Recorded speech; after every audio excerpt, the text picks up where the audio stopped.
إن الحمد لله نحمده ونستعينه ونستغفره ونؤمن به ونتوكل عليه ونعوذ بالله من شرور أنفسنا ومن سيئات أعمالنا من يهده الله فلا مضل له ومن يضلله فلا هادي له ونشهد أن لا إله إلا الله وحده لا شريك له ونشهد أن سيدنا وحبيبنا وسندنا ومولانا محمدا عبده ورسوله أما بعد فقد قال الله تعالى في كلامه المجيد والفرقانه الحميد فأعوذ بالله من الشيطان الرجيم بسم الله الرحمن الرحيم إن الله وملائكته يصلون على النبي يا أيها الذين آمنوا صلوا عليه وسلموا تسليما وقال النبي صلى الله عليه وسلم لا يؤمن أحدكم حتى أكون أحب إليه من والده وولده والناس أجمعين أو كما قال عليه الصلاة والتسليم الحمد لله সমস্ত প্রশংসা সমস্ত গুণগান সমস্ত আরাধনা সে মহান আল্লাহ পাকের উদ্দেশ্যে যে আল্লাহ সুবহানাহু ওয়া তাআলা আমাদেরকে বড় ভালোবেসে এইরকম একটি মাজমা এইরকম একটি মাহফিল উপহার দিয়েছেন তার শুকরিয়াতে আমরা সকলেই বলি আলহামদুলিল্লাহ। মুহতারাম, আমরা যে মাজমা যে মাহফিল আমরা আয়োজন করেছি বা পেয়েছি এই মাহফিল অত্যন্ত দামি, অত্যন্ত গুরুত্বপূর্ণ, অত্যন্ত ফজিলতপূর্ণ মাহফিল। কেমন ফজিলতপূর্ণ? আমার আপনার নবী তথা সারা বিশ্বের নবী জনাবে মুহাম্মদুর রাসূলুল্লাহ সাল্লাল্লাহু আলাইহি ওয়াসাল্লাম তিনি তার পাক জবান দ্বারা জানিয়ে দেন, এরে আমার উম্মতেরা তোমরা শুনে রেখে দাও, জেনে রেখে দাও, দুনিয়াবি জিন্দেগিতে আল্লাহ পাকের একদল ফেরেশতা নিযুক্ত আছে। ওই ফেরেশতাদের কাজ হলো কি দুনিয়াবি জিন্দেগিতে কোথায় আল্লাহ এবং আল্লাহর রাসূলের কথা আলোচনা হচ্ছে, কোথায় জান্নাত এবং জাহান্নামের কথা আলোচনা হচ্ছে, সেই জায়গাগুলি খুঁজে খুঁজে বার করা। আজকে যে আমরা নওপাড়া ফুটবল ময়দানে যে আমরা মাহফিলের আয়োজন করেছি, এই মাজমাটি যখন ওই ফেরেশতাদের দৃষ্টিতে পড়ে যাবে, ফেরেশতারা দলে দলে সকলে এই মাজমাতে মাহফিলে এসে হাজির হয়ে যাবে। ফেরেশতারা এই কোরআন হাদিসের মাহফিলে তারা এসে আপনার হাজির হয়ে যাবে। শুধু এটাই নয়, বিশ্বনবী সাল্লাল্লাহু আলাইহি ওয়াসাল্লাম তিনি তার পাঁচ জবান দ্বারা জানিয়ে দেন, এ আমার উম্মতেরা, আমার যত গুনাহগার উম্মতেরা ওই মাজমাতে ওই মাহফিলে যাবে, আল্লাহ পাক ওয়াদা করেছেন তাদের জন্য রহমত এবং মাগফিরাতের দোয়া ওই ফেরেশতারা করতে থাকেন। মাগফিরাত এবং রহমত বরকতের দোয়া করতে থাকেন ফেরেশতারা। যত বান্দা বান্দি এই মাহফিলে আসে কোরআন হাদিসের কথা শুনে এবং শোনার পরে নিজ আমলিয়াতের ভিতরে আনে, নিজ আমলিয়াতের ভিতরে আনার পরে আল্লাহ পাক তাদের জন্য রহমত মাগফিরাতের দোয়া করতে থাকে। শুধু এটাই নয়, বিশ্বনবী সাল্লাল্লাহু আলাইহি ওয়াসাল্লাম তিনি তিনার পাক জবান দ্বারা জানিয়ে দেন, রে আমার উম্মতেরা, যখন এই মাহফিল শেষ হয়ে যাবে, যখন দোয়া হয়ে যাবে, সকলে যখন আপন আপন বাড়ির দিকে রওনা দিয়ে চলে যাবে, তখন আপনার ওই ফেরেশতারা আল্লাহ পাকের দরবারে চলে যাবেন। আল্লাহ পাকের দরবারে যাওয়ার পরে আল্লাহ পাক জিজ্ঞাসা করবেন, রে আমার ফেরেশতারা, তোমরা কোথায় গিয়েছিলে বলো? ফেরেশতারা তখন আল্লাহকে জবাব দেন, গো আল্লাহ, তুমি তো সবই শুনতে পাও, সবই দেখতে পাও, তবুও কেন আমাদেরকে জিজ্ঞাসা করছো বলো? আল্লাহ রাব্বুল আলামিন তখন বলেন, রে আমার ফেরেশতারা, আমি সবই জানি, সবই শুনতে পাই, সবই দেখতে পাই, তবুও তোমাদের জবান থেকে আমি একটিবার শুনতে চাই, তোমরা কোথায় গিয়েছিলে বলো? ওই ফেরেশতারা তখন আল্লাহকে জবাব দেন, গো আল্লাহ, তোমার আসমানের নিচে জমিনের উপরে অমুক গ্রামের অমুক ফুটবল ময়দানে তোমার এবং তোমার বন্ধুর কথা আলোচনা হচ্ছিল, জান্নাত এবং জাহান্নামের কথা আলোচনা হচ্ছিল। আমরা সেই মাজমাতে, সেই মাহফিলে আমরা গিয়েছিলাম। আল্লাহ পাক তখন ফেরেশতাদেরকে জিজ্ঞাসা করে, হে আমার ফেরেশতারা, ওই মাজমাতে, ওই মাহফিলে আমার যত গুনাহগার বান্দা বান্দী ছিল, তারা কি কোনদিন আমি আল্লাহকে দেখেছে কিনা বলো? নাকি তারা আমার প্যারা হাবিব জনাবে মুহাম্মদুর রাসূলুল্লাহ সাল্লাল্লাহু আলাইহি ওয়াসাল্লামকে স্বচক্ষে দেখেছে কিনা বলো? নাকি তারা জান্নাত জাহান্নামকে দেখে নিয়েছে কিনা বলো? ফেরেশতারা তখন আল্লাহকে জবাব দেন, গো আল্লাহ, ওরা তোমাকেও দেখেনি, তোমার বন্ধুকে স্বচক্ষে দেখেনি, জান্নাত জাহান্নাম কোনটাই দেখেনি।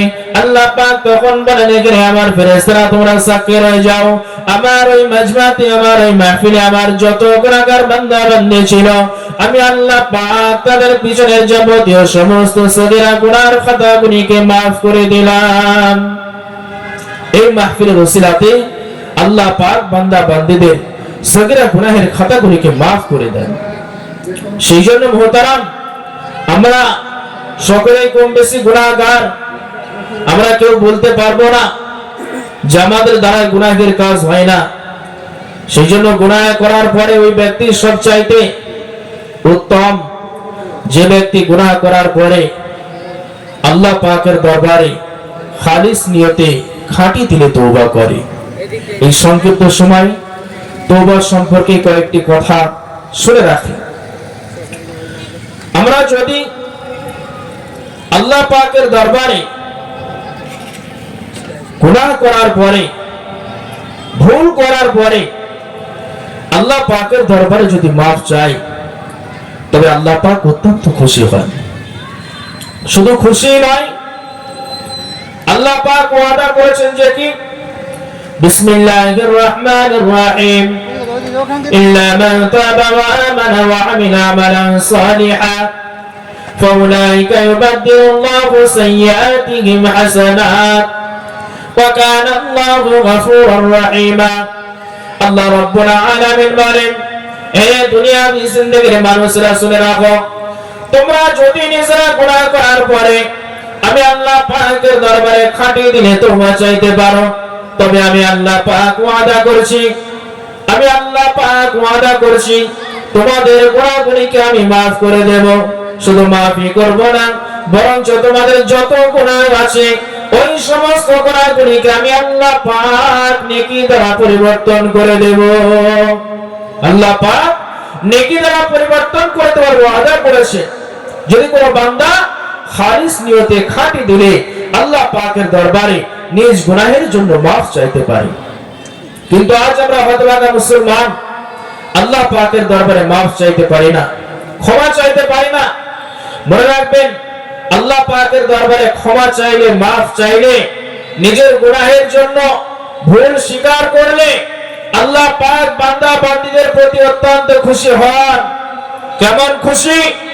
আমার আপনার নবী তথাপিও সারা বিশ্বের নবী জনাবে মুহাম্মদুর রাসূলুল্লাহ সাল্লাল্লাহু আলাইহি ওয়াসাল্লাম তিনি তিনার পাক জবান দ্বারা জানিয়ে দেন, হে আমার সাহাবীরা, হে আমার উম্মতেরা, তোমরা শুনে রেখে দাও, জেনে রেখে দাও, যখন কোন বান্দা বান্দী নিজ ভুল করার পরে, গুনাহের কাজ করার পরে আমি আল্লাহ পাকের দরবারে তওবা চাইতে পারে, বিশ্ব নবী সাল্লাল্লাহু আলাইহি ওয়াসাল্লাম জানিয়ে দেন, যদি কোন বান্দা বান্দী ভুল করার পরে আল্লাহ পাকের দরবারে তওবা চাইতে পারে, আল্লাহ পাক ওই যে একজন সওয়ারি ছিল, যে আপনার ঘুরতে গিয়েছিল এক জায়গায়, তো ঘুরতে যাওয়ার কারণে তার সওয়ারিটি হঠাৎ করে হারিয়ে যায়। হারিয়ে যাওয়ার পরে সে দিশেহারা হয়ে যায়, যে এখন আমি কিসে করে বাড়ি ফিরে যাব, আমার সওয়ারি হারিয়ে গিয়েছে, আমি এখন কেমন করে বাড়িতে ফিরবো। এইরকম চিন্তা ভাবনা করতে করতে ওই বান্দা যখন দিশেহারা হয়ে যায়, তখন ওই বান্দা একটি গাছের নিচে আপনার আশ্রয় নেয়। একজন বান্দা ঘুরতে গিয়েছে কোন এক মরুভূমিতে, বিশ্বনবী সাল্লাল্লাহু আলাইহি ওয়াসাল্লাম বলছে, তো ঘুরতে যাওয়ার পরে তার সেই সওয়ারটি হঠাৎ করে হারিয়ে যায়। এখন সে দিশেহারা, কেমন ভাবে বাড়ি ফিরবে। তখন সে চিন্তায় অনেক খোঁজাখুঁজি করার পরে যখন সে পেল না, তখন সে একটি গাছের নিচে আশ্রয় নিতে আরম্ভ করলো। হঠাৎ করে তার ঘুম এসে যায়।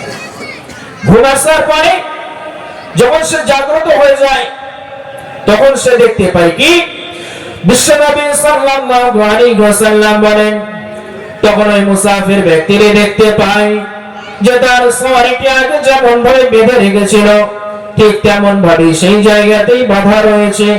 এখন ওই মুসাফির ব্যক্তি অত্যন্ত খুশি হয়ে যায় এবং আনন্দে আত্মহারা হয়ে বলে ফেলে, আল্লাহুম্মা আনতা আবদি ওয়া আনা রাব্বুক, আল্লাহুম্মা আনতা আবদি ওয়া আনা রাব্বুক, যে হে আল্লাহ তুমি আমার বান্দা, আমি তোমার প্রভু। হে আল্লাহ তুমি আমার বান্দা, আমি তোমার প্রভু। মুহতারাম, একবার লক্ষ্য করুন, ওই বান্দা আনন্দে আত্মহারা হয়ে ভুল বলে ফেললো। ওই বান্দা আনন্দে আত্মহারা হয়ে ভুল বলে ফেললো। সে বলতে চেয়েছিল, হে আল্লাহ তুমি আমার প্রভু, আমি তোমার বান্দা। কিন্তু বান্দার সওয়ারিটি পেয়ে এতটাই খুশি হয়ে যায় যে তার মুখ দিয়ে ভুল বাক্য বার হয়ে যায়। তো ওই বান্দা যেমন তার সওয়ারিটি পাওয়ার কারণে খুশি হয়, বিশ্বনবী সাল্লাল্লাহু আলাইহি ওয়াসাল্লাম বলেন, যখন কোন বান্দা গুনাহের কাজ করার পরে আল্লাহ পাকের দরবারে খালিস নিয়তে তওবা চাইতে পারে, আল্লাহ পাক তার গুনাহগুলিকে, তার ওই ব্যক্তি যে সওয়ারিটি পেয়ে গিয়েছে ওই ব্যক্তি যেমন খুশি হয়, তার চাইতেও বেশি আল্লাহ পাক খুশি হয়ে যায়। আমরা সমাজের লোকজন ভাবি যে আমরা অনেক বড় বড় গুনাহের কাজ করে ফেলেছি, অনেক খারাপ খারাপ কাজ করে ফেলেছি, আমাদের গুনাহগুলিকে হয়তো আল্লাহ পাক ক্ষমা করবেন না, যে আমাদের গুনাহগুলিকে হয়তো আল্লাহ পাক ক্ষমা করবেন না।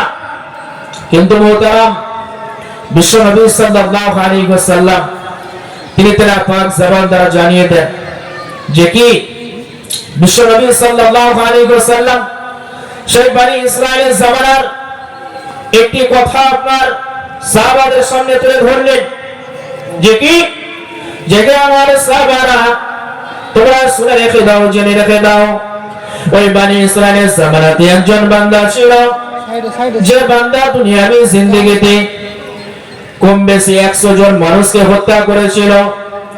তো ওই বান্দা একদিন অনুতপ্ত হয়ে চিন্তা ভাবনা করতে লাগলো যে আমি তো অনেক গুনাহের কাজ করে ফেলেছি, এবার আমি একটু আল্লাহর পথের দিকে আসি, এবার আমি একটু দিনের পথের দিকে আসি, হয়তো আল্লাহ পাক আমাকে ক্ষমা করবেন।